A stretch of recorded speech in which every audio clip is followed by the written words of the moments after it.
تا حالا شده درست وسط یه بازی آنلاین حساس یا دقیقاً موقعی که میخواین یه پرداخت اینترنتی مهم انجام بدین یهو همه چیز قطع بشه و دیگه به هیچ جا دسترسی نداشته باشین؟ خب این یه تجربه فوق‌العاده کلافه کننده است که تقریباً هممون یه باری باهاش روبرو شدیم. ولی تا حالا از خودتون پرسیدین که پشت این قطعی‌های ناگهانی دقیقاً چی میتونه باشه؟ خب امروز میخوایم بریم سراغ یکی از اصلی ترین مقصرای این ماجرا. ببینید این پدیده یه اسم فنی و شاید یکم ترسناک داره. حمله منع سرویس یا denial of service. اما اصلا نگران نباشید. ما قراره کل این مفهوم پیچیده رو با یه استعاره خیلی ساده و قابل فهم براتون باز کنیم. راهبند دیجیتال. خب این راهبندان دیجیتال که میگیم دقیقاً یعنی چی؟ یه لحظه تصور کنید که میخواید به فروشگاه مورد علاقتون برید اما یه نفر از روی قصد و نیت بد هزاران ماشین خالی و بدون راننده رو فرستاده و تمام خیابونهای منتهی به اون فروشگاه رو بند آورده. نتیجهش چیه؟ یه راهبندان کامل و فلج کننده. شما و بقیه مشتریای واقعی هر چقدر هم تلاش کنید نمیتونید به فروشگاه برسید چون کل مسیر با یه ترافیک جعلی و بی‌هدف پر شده. این دقیقاً اساس کاریه که توی دنیای دیجیتال اتفاق میفته. خب، حالا توی دنیای تکنولوژی و اینترنت به این جور راهبندان‌های عمدی چی میگن؟ به این کار میگن حمله منع سرویس یا داس. نکته جالبش اینجاست که هدف هکر اصلاً دزدیدن اطلاعات شما نیست. اون فقط میخواد هرج و مرج ایجاد کنه و سرویس رو از کار بندازه. درست مثل همون ماشینای خالی توی مثال ما، مهاجم با فرستادن درخواست‌های بی‌هدف و پرتعداد سرور سایت رو اونقدر مشغول میکنه که دیگه توانی برای پاسخ دادن به مشتریای واقعی مثل من و شما براش باقی نمیمونه. پس اگه برگردیم به همون مثال خودمون، یه حمله داس ساده دقیقاً همین تصویریه که میبینید. یه نفر از یه نقطه داره کل این ترافیک الکی رو راه میندازه. یادتون باشه، کلمه کلیدی اینجاست. یک منبع واحد. اما خب داستان به همین سادگی تموم نمیشه، چون مهاجم‌ها خیلی باهوشتر از این حرفان و داستان رو خیلی بزرگتر و ترسناکتر میکنن. اینجا یه سوال خیلی مهم پیش میاد. فکرشو بکنید چی میشه اگه این ترافیک حمله به جای اینکه از یه جا بیاد از هزار نقطه مختلف همزمان روی سرور سرازیر بشه؟ اینجاست که دیگه بازی کلا عوض میشه. و دقیقاً همینجاست که با یک گول خیلی خطرناکتر آشنا میشیم. DDoS یعنی حمله منع سرویس توزیع شده. فرقش چیه؟ ببینید توی داس حمله از یک کامپیوتر میاد. خب میشه راحت تر جلوشو گرفت. اما توی DDoS حمله از هزاران شاید هم میلیون ها کامپیوتر مختلف توی کل دنیا میاد. این دیگه مثل اون یه نفر با چند تا ماشین کنترلی نیست. این انگار یه هکر GPS کل راننده‌های یه شهر رو هک کرده و همشون رو ناخواسته به سمت یه کوچه بنبست هدایت میکنه. یه فاجعه تمام عیار. خب این هزاران کامپیوتر مهاجم از کجا میان؟ جواب توی یک کلمه است. باتنت. باتنت رو یه جور ارتش کامپیوترهای زامبی تصور کنید.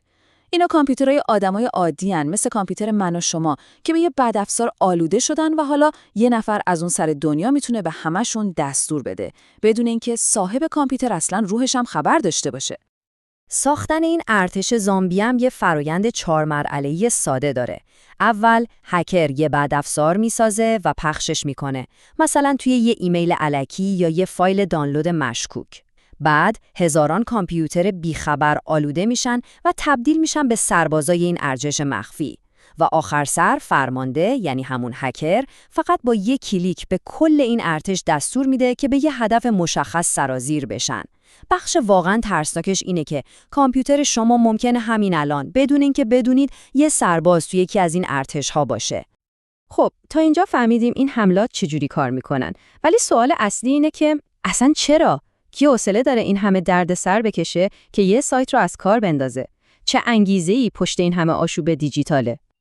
انگیزه ها واقعا خیلی مختلفن. بعضی وقتا فقط بحث پوله. سایت شما رو از کار میندازن و میگن اگه میخوای دوباره کار کنه باید باج بدی. یه وقتایی یه حرکت اعتراضیه که بهش میگن هکتیویسم. مثلا یه گروه با سیاست‌های شرکت مخالفن و سایتشو میخوابونن. گاهی هم پای رقابت‌های کثیف تجاری یا حتی جنگ‌های سایبری بین دولت‌ها وسطه. و خب البته همیشه یه عده‌ای هم هستن که صرفاً برای خرابکاری و اینکه بگن ببینید من چقدر قدرتمندم این کارو میکنن. خب به اندازه کافی از مشکل و انگیزه‌هاش گفتیم.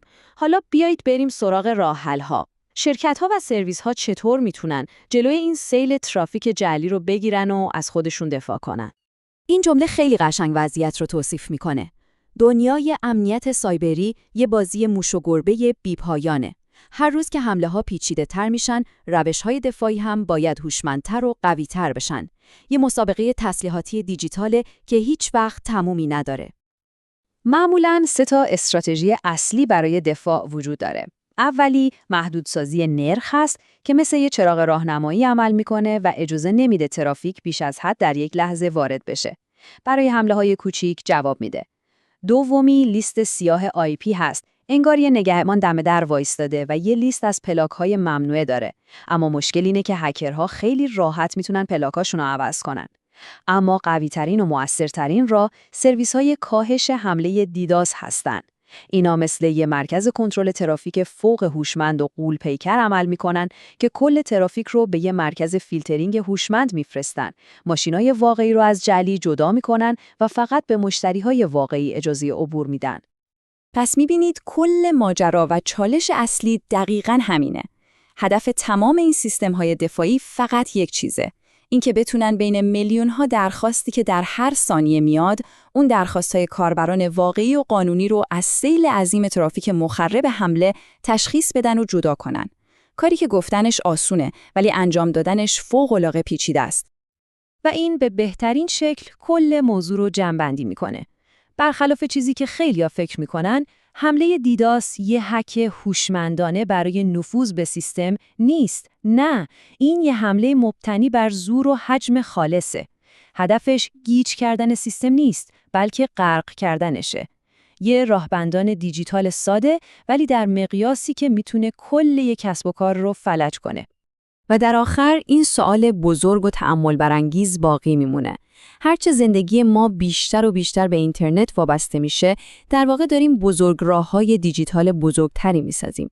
اما آیا این بزرگراه‌ها فقط به کاربران عادی سرویس میدن یا داریم ناخواسته فضا رو برای ایجاد راهبندان‌های عظیم‌تر و فلج کننده‌تر در آینده باز میکنیم؟ این چالش واقعیه که همین الان باش روبرو هستیم.